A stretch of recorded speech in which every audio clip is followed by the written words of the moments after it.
Hey Gospel Community Church, Rick Reeves and Brad Leibold here. I want to give you guys a quick snapshot on what's taking place in GCC, what's taking place over 2021, but also what we're looking forward to in 2022. We just had a town hall meeting at church this last Sunday, so we want to make a short video communicating some of that information to you guys as well. And so first we want to look back at 2021 and then talk about what we're planning for in 2022. So first with 2021, we're celebrating the fact that our church is still around in the midst of a pandemic and all that's happened. And not just around, but our church is actually growing, which is incredible to see. Over this last year, we've planted gospel communities.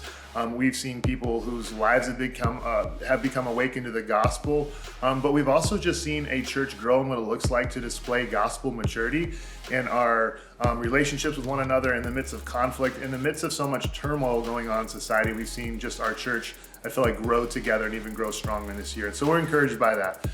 What we do at the end of each year is our elders get together and plan out what the next year is going to look like, and we line out goals and whatnot. And so what we want to fill you guys in on right now is what some of those goals are and kind of where we're headed for this next year. And so I want to start off first by saying this, that our mission for GCC and the reason why we exist, which you guys here that have been at church for 2 or 3 Sundays, is we exist to make Jesus the hero. We understand that Christ is already the exalted King. There's not something that we are ultimately doing to make him that. He is that, but in all areas of life that we step into, we want to step into, exalt Christ and make him the hero that he is.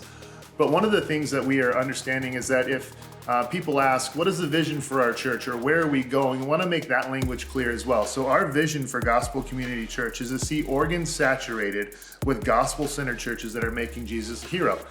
So we have a heart for Lane County, but we also have a heart for the rural areas in Oregon, and we want to see gospel-centered churches planted there. And so that's something I'm very passionate about. It's something our church is passionate about. When our elders got together, we all talked about how we want to plant churches and we want to see churches planted. And so that's where we're headed. Why we exist, make Jesus the hero. Where we're headed is to see gospel-centered churches saturated around Oregon.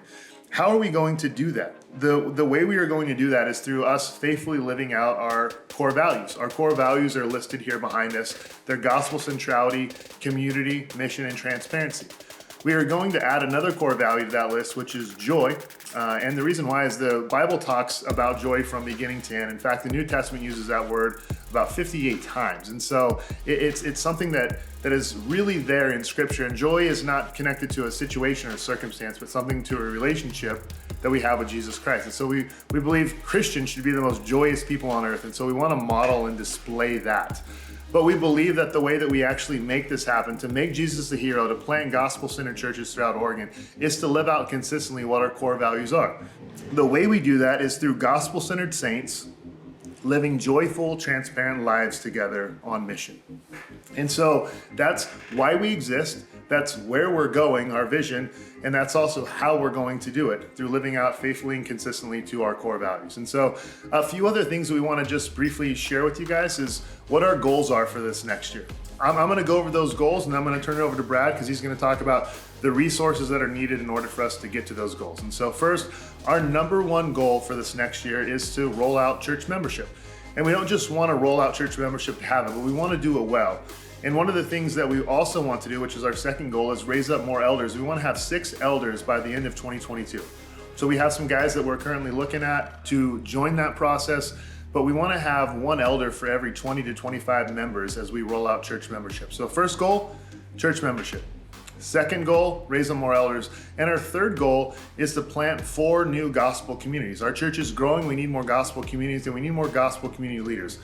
But we don't just want to plant gospel communities. We want to equip them and care for them well. So in part of doing that and planting more groups is we want to care for the group leaders that we have now, make sure they're equipped to do their jobs well, but also make sure that our new ones are cared for and equipped to do their jobs well. With any goals and vision and planning and all the stuff that we're trying to do, it takes resources and it takes buy-in, and it takes a word that we are going to adopt for this year. So you're going to hear us say this word throughout 2022. It's our GCC 2022 word that we're going to use, which is all in. So hyphenated word. But the reason we're using that is because first we understand Christ is all in with us. Not in some areas of our lives, the areas of our lives that we like. Christ is all in with all of us. The messes that we are, Christ is all in. And we want our church family to grow in what it looks like to be all in. To be all in for Christ's kingdom with one another, to be all in serving, to be all in with our finances and in all these areas. And so we're going to talk about that a lot this year. That first, Christ is all in with us. Now, what does it look like for us to live a life in response to being all in? So one of the ways we can do that is through finances, which I'm going to turn over to Brad to talk about now. Yeah, so the first kind of way we're going to think about being all in is actually as we end out the year 2021. We're projected to come in around $60,000 short on our budget for 2021.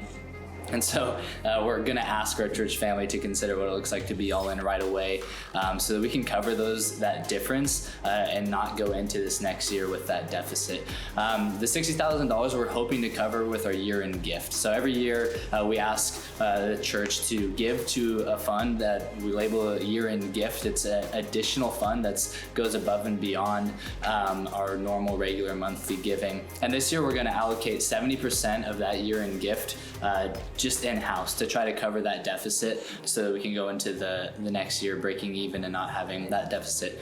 20% of that gift is going to go to Christ Church, which is a church plant in La Grande, Oregon. Rick's friend Tanner and a member of the Acts 29 network has planted a church there, and they're undergoing a building project. They have this awesome building on Main Street in La Grande that they're turning into their church home, and they need funds to do it. And so we want to help out a church in our network, and as part of that vision of seeing Oregon saturated with gospel-centered churches making Jesus a hero, we're going to help fund that building project.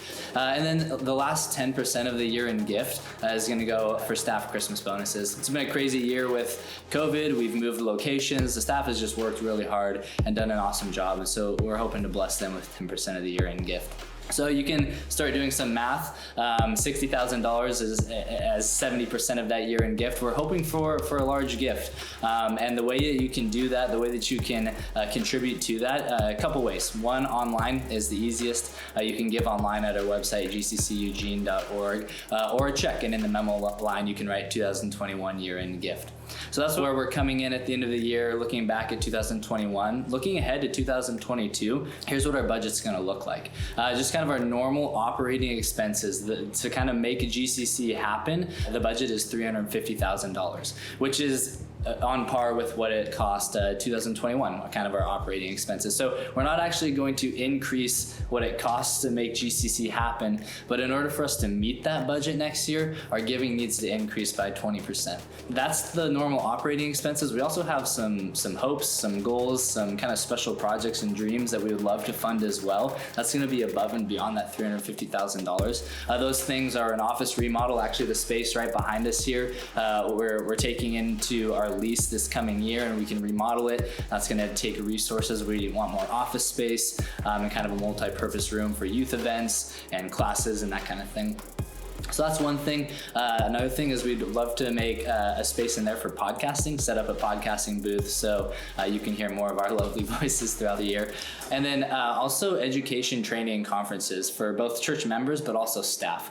We want to always be growing in our knowledge and understanding of the gospel, of God's word, of different skills that we can use to better equip one another and help serve and support our church family. But it costs money to equip and train and send people away to conferences and stuff. So that's something that we would like to raise money for as well. And then the last thing that we'd like to start incorporating into our budget is a kind of a savings account where we can start putting money away for one day a church plant. Like Rick said, our vision is to see Oregon saturated with gospel-centered churches making Jesus the hero. And so one day we want to actually plant a church. When that day comes, we're going to need money. And so if we start putting money there now, then that will express our value to plant a church one day. Again, all of that is on top of what we're going to need just to the normal operating expenses of GCC. All of that's going to come out to another about $70,000. And so the total budget that we're hoping for 2022 is $420,000. That's about a 45% increase in giving next year. So we realize that that's a lot, that's a big ask. But like Rick said, we're going to be considering and looking at and calling one another to be all in. when we consider God's grace to us and the generosity he has shown us, he's been all in with us in Christ. So what does it look like for us to be all in with him? And that happens in all areas of life, but especially with our finances. When we think about how God went all in with us, he went all in with us sacrificially. Jesus gave up his life to make us his treasure. And so we think through what we do with our treasures now in a sacrificial way. I think sacrificial giving is when your giving affects your living. And so if you're giving sacrificially, then your life actually looks different than it would if you didn't give that amount of money. So that's what we're going to be asking for. That's what we're going to be calling one another to. That's what we're going to be holding one another accountable to as leaders this next year, is being all in as Christ has been all in with us and giving sacrificially in ways that might stretch us and be challenging, but we'll see God's kingdom grow around the state of Oregon. One thing we do need you to consider actually right away and think through is your way of giving, the method that you choose to give. There's 4 methods. You can give cash, check, card, or a bank account transfer. Each of those methods costs a different amount for us, the church, to process. The most expensive method is giving by card. And over 2/3 of our donations come in through debit or credit card. And so this last year, we paid over $3,000 just in processing fees to process those payments. So if you give by debit or credit and can, please switch to a different method of giving. Either write a check, old school, or you can give online just with an automatic bank transfer. You can put in your bank account information and it draws money right out of your account, similar to a debit or a credit card, but way cheaper.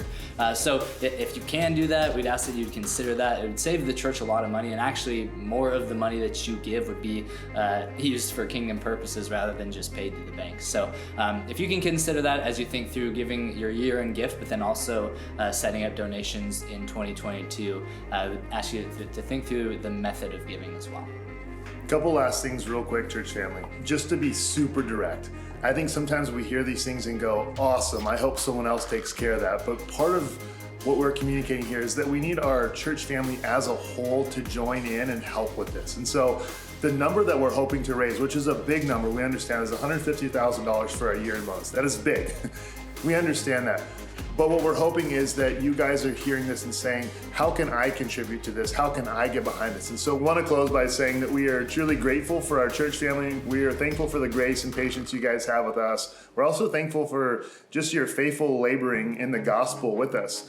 I am truly excited, and I think I speak on behalf of all the elders when I say, I'm excited for the season ahead, and I am more hopeful for 2022 and the season ahead than maybe any other season so far going into the next year. And so I'm excited and I'm hopeful for the season ahead, and believe that God has just big plans to move and work through the gospel, continue to spread here in Lane County throughout Oregon.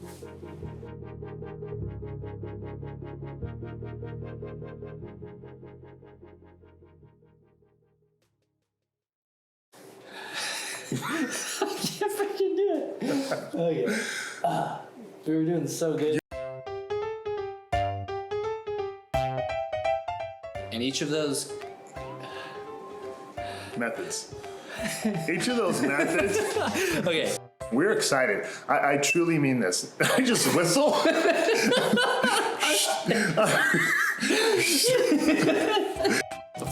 So he can close out with that? No, you close out with what you were saying before you talked about the giving method. Okay. Okay. So you have all that you need from me. You should do some kind of closing. Yeah. Okay. Okay. After you say. What if we make this our closing? Talking about closing. So I'm supposed to make a closing remark right now. No, when I'm done. Okay. I'm gonna do my piece, then we'll pause, we'll regroup, and then you can do your closing remarks. Okay. Go ahead. One thing we do really need you guys.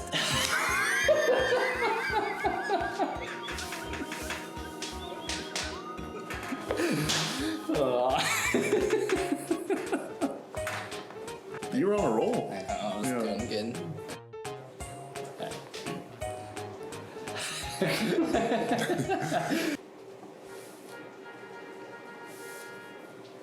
See, we knew that. Yeah. Prophetically, I knew that was coming. Yeah. You're welcome. Consider doing right now as you can think about giving and how. Can you see me smiling? I'm gonna smile on my right side. You can smile, just don't Okay, pretend all to right. not smile. Okay, all right, I got this. Yeah, this is smile. fun. That we're Yeah, doing. yeah. It's happy. It all started with the. I know, I really derailed this whole thing. Zach's like, my job went from easy to what I originally had to now I gotta work with all this. Listen to 30 minutes of us just being Stupidity. idiots. Okay. One thing we.